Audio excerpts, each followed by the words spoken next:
dipercayai perigi yang arwah Mazlan Idris ni ditanam lah. Tapi sebelumnya dipercayai tubuh badannya dikerat sebanyak 18 bahagian.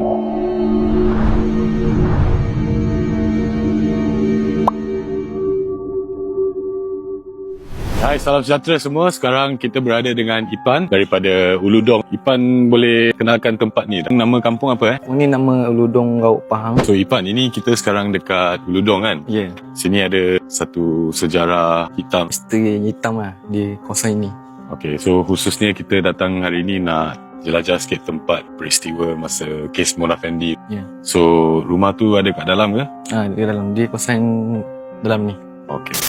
Untuk sampai ke kawasan rumah ini, kami terpaksa berjalan melalui hutan yang sudah lama terbiar dan menurut orang tempatan, rumah ini sudah ditinggalkan bertahun-tahun. Persoalannya, adakah ini benar-benar rumah lama yang pernah dikaitkan dengan Mona Fendi atau hanya tinggalan rumah lama yang dilupakan? Ramai orang tahu kisah Mona Fendi, tetapi tidak ramai yang pernah melihat tempat yang dikatakan berkait dengan kisah itu. Okay, Ipan, dekat dengan Uludong ni pun ada latar jarum kan? Boleh terangkan sikit ke? Dia satu tarikan pelancong ke? Dulu terkenal lah latar jarum ni. Orang luar datang di motor. Tapi ada kejadian di latar jarum ni. Yang baru-baru ni kan? Sebab tu dia ditutup sementara lah. Ditutup sementara. I see. Yang terlepas orang yang tahun dulu-dulu dah banyak lah kejadian ni. So ini satu destinasi pelancong yang kira macam air terjun yang cantik kan, tapi pernah meragut banyak nyawa jugalah. Ya. Direkodkan juga dulu sebab pangan dia. So disebabkan air terjun ni pun ada menyebabkan banjir kat sini kan. Sungai tersumbat apa semua. So masa tu rumah Ipan ada kena banjir jugalah. Ada parat serta ada juga. Tadi saya nampak jalan masuk pun cantik kan, banyak chalet. Ipan nak kongsikan tak apa tempat-tempat istimewa ke atau aktiviti yang boleh dilakukan di Uludong ni? Tempat mandi. Ya, saya nampak sungai pun cantik kan. Kalau awak nak mandi, boleh datang. Tadi apa, pulau apa tu? Pulau Cekas. Pulau Cekas. So ini semua tempat tourism lah. Macam eco-tourism. Yeah. Orang datang mandi sungai semua kan. So memang banyak orang datang kan. Orang luar pun datang mandi apa semua. Kat sini lah. Sudah sampai. Okay guys, kita dah sampai.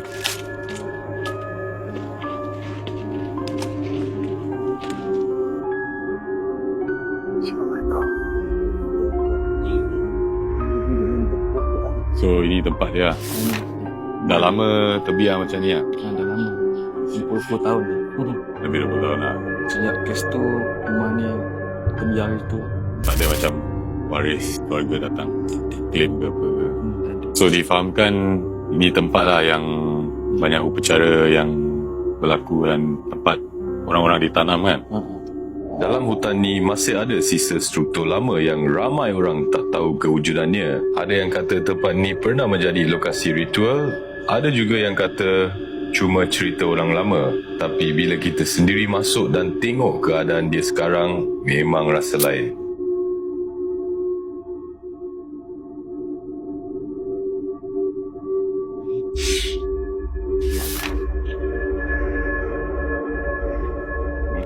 Sini pergi yuk. Daripada pemahaman Irfan tadi, Irfan cakap apa? Sini asalnya dulu perigi Pergi untuk yang dia tanam lah.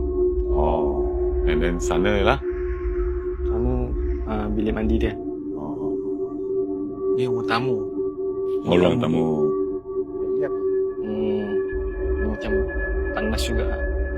Ada saudara mara keluarga ni yang ada lagi ke kat tempat ni? Tak ada. Ipan dah tahu cerita ni ke apabila membesar baru diberitahu tempat ni ada cerita macam ni ke? Saya Musa. Benda ni berlaku sebelum Ipan lahir kan? Lama dah. Betul.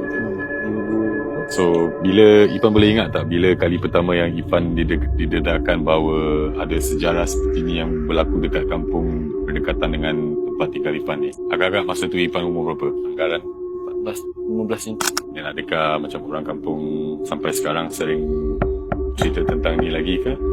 Sekarang dah ni, tapi kalau ada orang tanya memang tahulah. Tapi sekarang dah kira macam pudar sikit lah cerita ni. Ni pun tahu dia buat bomoh dengan dia macam mandikan apa semua tu. Lepas tu dia akan ditanam kat sini aku sini. Dia macam kerat dulu apa semua kan. Dia kat 18. 18 satu mayat tu 18. Mayat 18 kan. Oh, 18 kerat. Syat. Lepas dia potong, ditanam. Sorry man, Okay. saya tak berani cakap supaya tak boleh cakap lebih lah. Nanti orang cakap benda yang bukan apa semua. Betul. Tak Kalau lagi. Ipan tak nak tukar tambah apa-apa kan. Sikit boleh lah. Agak-agak korang berani tak masuk tempat-tempat sebegini? Jangan lupa guys, jom follow map.